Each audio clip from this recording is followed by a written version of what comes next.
August 23rd, a part of Mount Piz Cengalo collapsed, which caused an avalanche of mud, water and gravel to rush down the valley, taking down buildings, infrastructure, and sadly also the lives of 8 hikers.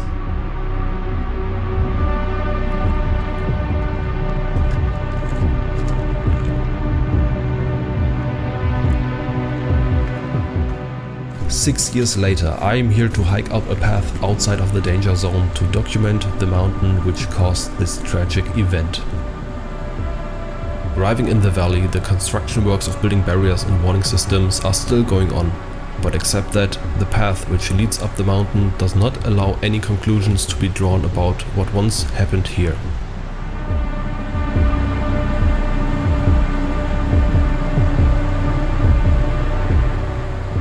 With the sound of distant water running down the mountain, the hike started just as peaceful as a walk in the forest can be.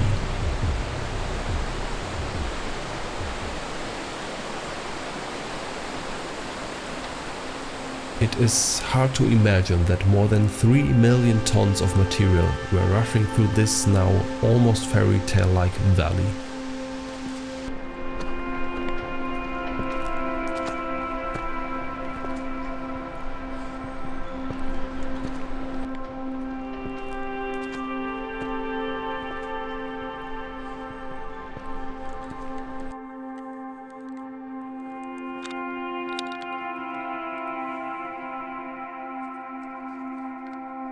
After a few meters of altitude, the mountain peeked through the dense forest for the first time, and I took a snapshot once with the 35mm lens and once with the 90mm lens to frame the mountain between the branches.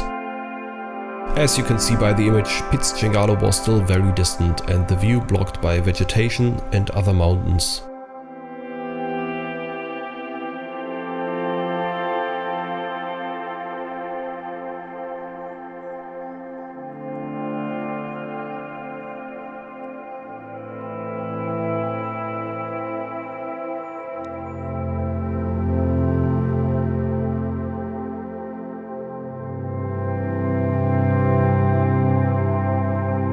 To reach a position where I could get a panoramic view on the whole mountain, I still had to accomplish a fair amount of walking, so without any further breaks, I continued my ascent.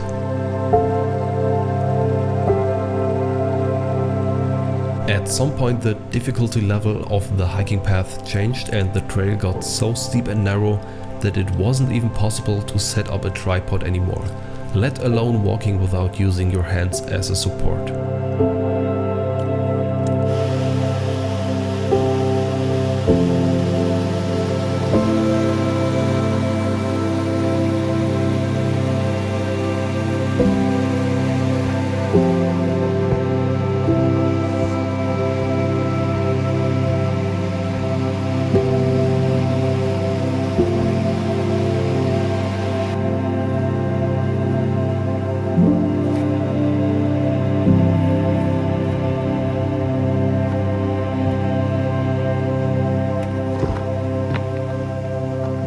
However, it was actually quite fun to walk this part of the trail, and every once in a while I took a minute to enjoy the view that changed with every corner I crossed.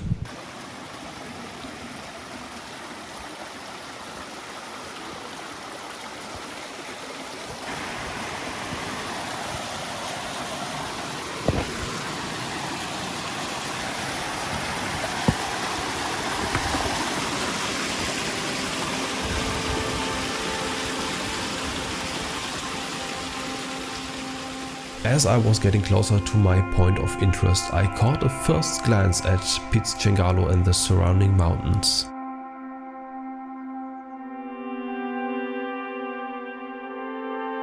Not long after that, I reached my final destination, from where I had a wide panoramic outlook without any obstacles blocking the view.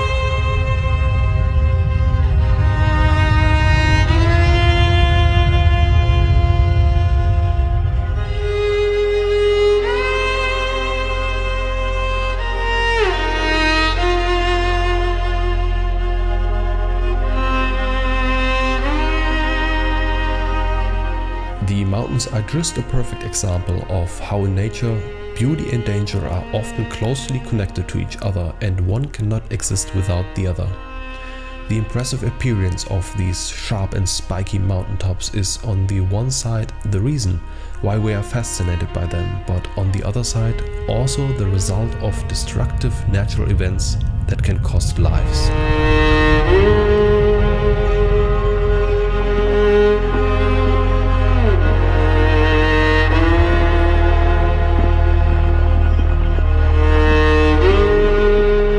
Rock and mudslides, avalanches or lightning strikes, mountains breaking apart or even partly collapsing are a part of the alpine environment.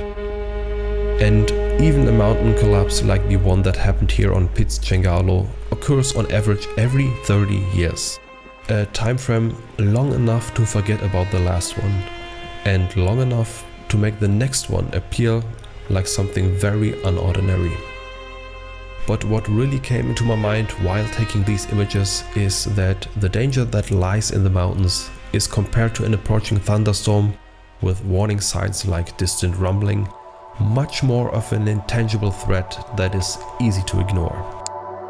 Putting these thoughts aside, I started to take some images with the 35mm lens to capture the whole scenery at first.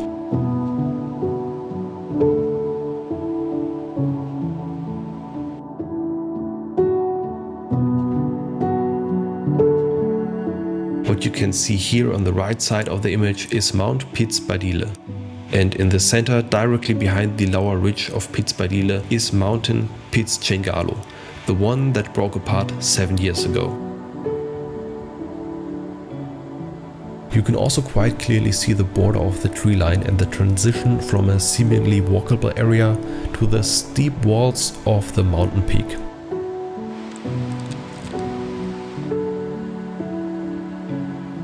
At this point I switched lenses and the 90mm lens really came in handy to photograph some details and get a bigger variety of compositions.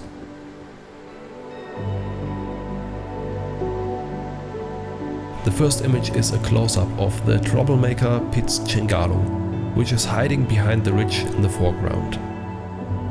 The image of a tree lit by the afternoon sun unfortunately didn't work out as well as I thought it would, because the tree simply doesn't stand out enough from the background. In contrast to this one, the two upcoming images from this afternoon are by far my favorites. The afternoon light, which barely hits the upper section of the mountain, emphasizes the structure and makes the image appear a bit more three-dimensional. But what really stands out here is the almost square-formed rock next to the snow patch. In my opinion, it looks a little displaced there, and this might be a hint that this piece also has broken off the mountain. The next image, however, is even more revealing. You can clearly see an overhang in the lower section of the image where once a straight wall must have been. I'm just guessing here, of course, but considering the circumstances, I might not be too far off. The pictures I took that day might not be the best or most iconic ones I have ever taken. But knowing about the events that took place in the area, these images helped me to gain a realistic view on the alpine environment and also helped me to raise my own awareness about the area I'm hiking in. Last but not least, I think it is important to mention that the Alps are densely populated today and in addition to that, frequently visited by many tourists, which basically means that accidents will happen again here for certain.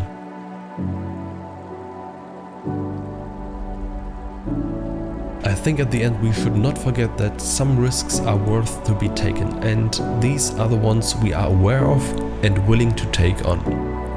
A lesson that I can take away from myself is that in the end it is important to be aware of risks, but not to be driven by fear.